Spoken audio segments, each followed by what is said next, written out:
नमस्कार, मैं प्राध्यापक बापू साहब थोरात, हिंदी विभाग राव बहादुर नारायणराव बोराव के महाविद्यालय श्रीरामपुर। दोस्तों, आज हम ज्योति जैन द्वारा लिखित लघु कथा पानी के पेड़ इस लघु कथा का अध्ययन करेंगे। 2020-21 ईस्वी से SY-BA के पाठ्यक्रम की पुनर्रचना की गई है और इस पुनर्रचित पाठ्यक्रम के अंतर्गत MIL अर्थात आधुनिक भाषा शिक्षण यह एक नवीन विषय दे दिया गया है। इस विषय के अंतर्गत वैकल्पिक स्तर पर हिंदी भाषा शिक्षण ये पेपर हमें पढ़ना है। इस पेपर में तृतीय सत्र यानी SY-BA के फर्स्ट टर्म के अंतर्गत ज्योति जैन जी की 4 लघु कथाओं का अध्ययन हमें करना है। इसी के अंतर्गत आज हम ज्योति जैन की अत्यंत छोटी सी लघु कथा पानी के पेड़ इस लघु कथा का अध्ययन करेंगे। ज्योति जैन अपने आप को एक विनम्र साहित्य सेवी मानने वाली किंतु बहुआयामी प्रतिभा की साहित्यकार है। उन्होंने अपनी रचनाओं में वर्तमान जीवन की वास्तविकताओं का अंकन किया है। उन्होंने कहानी, कविता, लघु कथा, समीक्षा, आलोचना एवं सामाजिक विषयों पर व्यापक मात्रा में लेखन कार्य किया है। विशेषतः अनेक समाचार पत्र पत्रिकाओं में उनके समसामयिक विषयों पर लेख प्रकाशित हुए हैं जो अत्यंत लोकप्रिय भी रहे हैं। राजस्थान के मालवा प्रदेश के मंदसौर में जन्मी ज्योति जैन ने इंदौर के न्यू गर्ल्स डिग्री कॉलेज से स्नातक की उपाधि प्राप्त की है।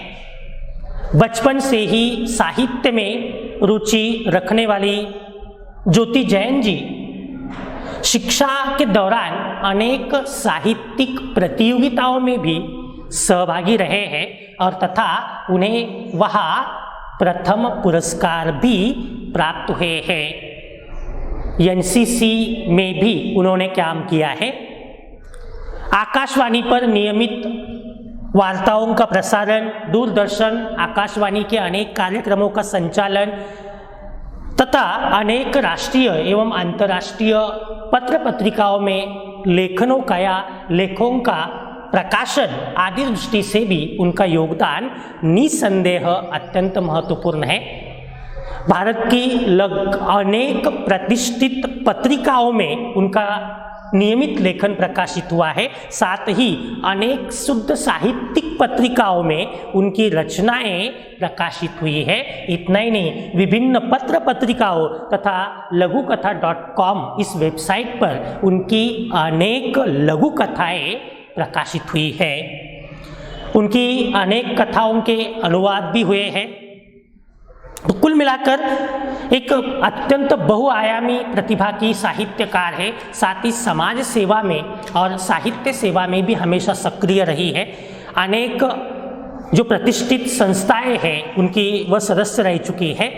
जलतरंग बीजुका ये दो लघु कथा संग्रह, भोरवेला, सेतु तथा अन्य कहानियाँ, ये कहानी संग्रह, मेरे हिस्से का आकाश, माँ बेटी कविता संग्रह, पार्थ मुझे तुम्हें जीने देगा ये उपन्यास, इस प्रकार से व्यापक मात्रा में लेखन उन्होंने किया है।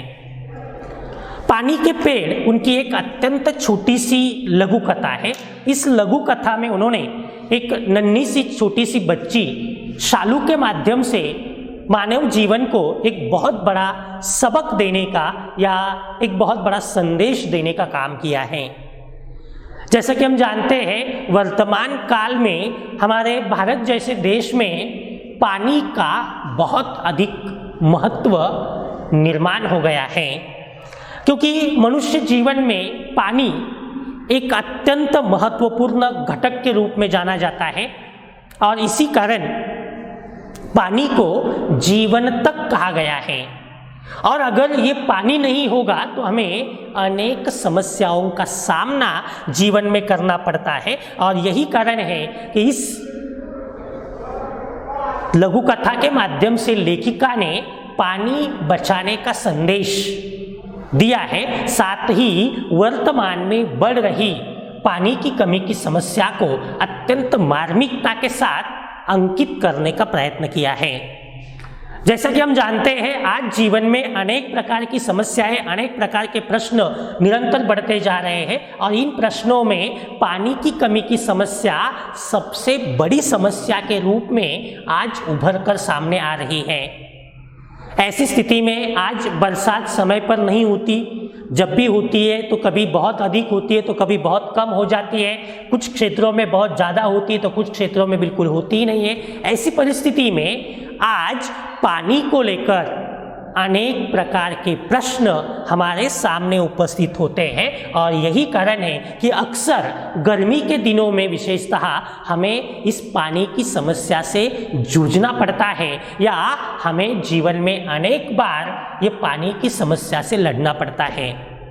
अब लेखिका ने इस छोटी सी लघु कथा के माध्यम से एक छोटी सी बच्ची के द्वारा हमें पानी बचाने का या पानी का प्रयोग सही तरह से करने का संदेश जो है वो दिया है। एक छोटी सी लड़की है जिसका नाम है शालू। एक दिन अचानक बारिश हो जाती है और बारिश के कारण ऊपर छत का जो पानी है वह पाइप के जरिए नीचे आ जाता है और घर के बाहर जो छोटा सा बगीचा है और जो चौक है उसमें फैल जाता है, चारों ओर पानी हो जाता है। तब बारिश खत्म हो जाने के बाद ये पानी चारों ओर चौक में और सामने वाले बगीचे में फैला है। तब ये नन्ही सी शालू बगीचे में आ जाती है। उसके हाथ में एक छोटी सी लकड़ी है और एक छोटी सी खुरपी है। अब अपने हाथ की उस लकड़ी से और खुरपी से वह गड्ढा खोदने लगती है। गड्ढा खोदते समय आसपास कीचड़ होने के कारण उसके सारे कपड़े, उसकी फ्रॉक, उसका पायजामा कीचड़ से लथपथ हो जाते हैं। लेकिन बेचारी मन लगाकर गड्ढा खोदती है और गड्ढा खोदने के बाद उसमें पानी छोड़ने का प्रयत्न करती है। वह अपने काम में पूरी तरह से व्यग्र है या पूरी तरह से वह मग्न है। तभी उसकी माँ घर के अंदर से बाहर आती है।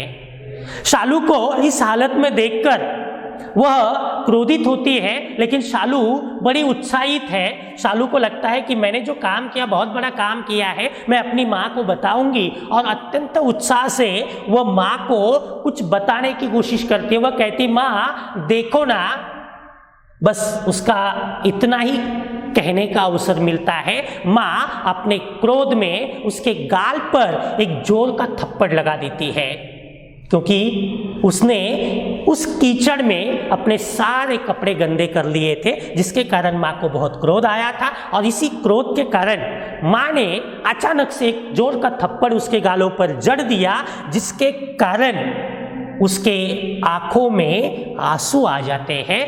वह एक प्रकार से रुआसी हो जाती है, दुखी हो जाती है। तब माँ उसे कहती है कि सारे कपड़े तूने गंदे कर लिए, समझ में नहीं आता, कितनी बार तुझसे कहा कि अंदर बैठा कर, इस प्रकार से कीचड़ में बाहर मत जाया कर, क्योंकि कपड़े खराब हो सकते थे। क्या तुम अंदर नहीं खेल सकती है?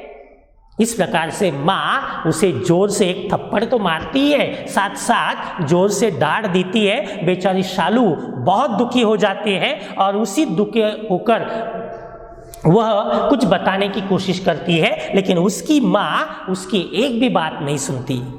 इतना ही नहीं, उसकी माँ उसे ताने देती हुई या उसे एक प्रकार से बोलती हुई, उसकी बाँह खींचती हुई उसे अंदर ले जाने की कोशिश करती है। तब बड़े ही दुखी स्वर में, क्योंकि वो थप्पड़ इतना जोर से लगा है कि वो बहुत दुखी, आंखों में आंसू आए हैं, और आंखों में आंसू लाकर ये रुआसी हुई शालू, दुखी शालू माँ को बताती है कि माँ, मैं तो आपके लिए पानी बो रही थी। शालू अपनी माँ से कहते कि माँ, मैं आपके लिए पानी बो रही थी, क्योंकि माली भैया ने कहा था कि जो चीज़ें गड्ढा खोदकर हम उसमें बोते हैं वही उगाती है। मतलब माली भैया ने शायद कभी कभार इससे कहा होगा कि गड्ढा खोदकर उसमें जो चीज़ें हम डालते हैं वही चीज़ें बाद में उगाती है। और इसी बात पर ये बच्ची अमल करने जा रही थी, क्योंकि उसने ये सोच लिया था कि शायद गड्ढा खोदकर मैं उसमें पानी डालूंगी तो पानी का पेड़ उगाएगा। और इसी कारण वो माँ से कहती है कि हे माँ, मैं पानी बो रही थी, गड्ढा खोदकर उसमें पानी डाल रही थी ताकि पानी का पेड़ उगेगा, और पानी का पेड़ उगेगा तो तुम्हें गर्मी के दिनों में परेशान नहीं होना पड़ेगा। वो माँ से कहते कि माँ, मैंने देखा है कि गर्मी के दिनों में जब पानी कम आता है या बिल्कुल नहीं आता है तो तुम कितनी परेशान रहती हो, तब तुम्हें कितनी समस्याओं का सामना करना पड़ता है, ये सब मैंने देखा है। और इसीलिए मैं तुम्हारे लिए ये पानी का पेड़ लगा रही थी ताकि हमें किसी भी प्रकार की पानी की परेशानी न हो। जब बड़े ही दुखी भाव से शालू ये सब अपनी माँ से कहती है तो उसकी माँ बहुत दुखी हो जाती है, उसकी आंखों में भी आंसू आने लगते हैं, क्योंकि इतनी जोर से उसने अपनी बेटी को थप्पड़ लगा दिया था उसकी किसी बात को जाने बिना। और वास्तव में वह बेटी उसकी ही चिंता कर रही थी, उसके लिए ही अपनी बाल सुलभ बातों के द्वारा वह पानी का पेड़ बोने की कोशिश कर रही थी। तो एक प्रकार से माँ की आंखें अपराध बोझ से नम हो गई, उसकी आंखों में एक अपराध की भावना निर्माण हुई, साथ में अपनी किए गए कृति पर, काम पर उसे पछतावा भी हुआ, और उसने बिना किसी प्रयास की चिंता किए या बिना किसी बात का विचार किए उस गंदी कीचड़ से लथपथ शालू को उठा लिया और अपनी गोद में खींच लिया। तो यहाँ उस छोटी सी बच्ची की हरकतों के द्वारा, उस छोटी सी बच्ची के द्वारा एक बहुत बड़ा संदेश लेखिका ज्योति जैन ने हमें दिया है, वह है पानी बचाने का। क्योंकि जैसा कि हम जानते हैं आज हर जगह पानी की बहुत बड़ी समस्याएं निर्माण हो रही है। आज सभी पूरे देश भर में हम जानते हैं हमें गर्मी के दिनों में विशेषतः इस पानी की समस्या का बहुत व्यापक मात्रा में सामना करना पड़ता है। ऐसी परिस्थिति में पानी बचाना ही इस समस्या से उबरने का, इस समस्या से बाहर निकलने का एकमेव मार्ग है। और लेखिका शालू के माध्यम से अपनी माँ के शालू और उसकी माँ के संवादों के माध्यम से यही पानी बचाने का बहुमूल्य संदेश इस कहानी के माध्यम से, इस लघु कथा के माध्यम से देती है। तो इस कहानी का यही संदेश है कि हमें पानी बचाना है, पानी बचाने से ही हम अपने जीवन को बचा सकते हैं। धन्यवाद।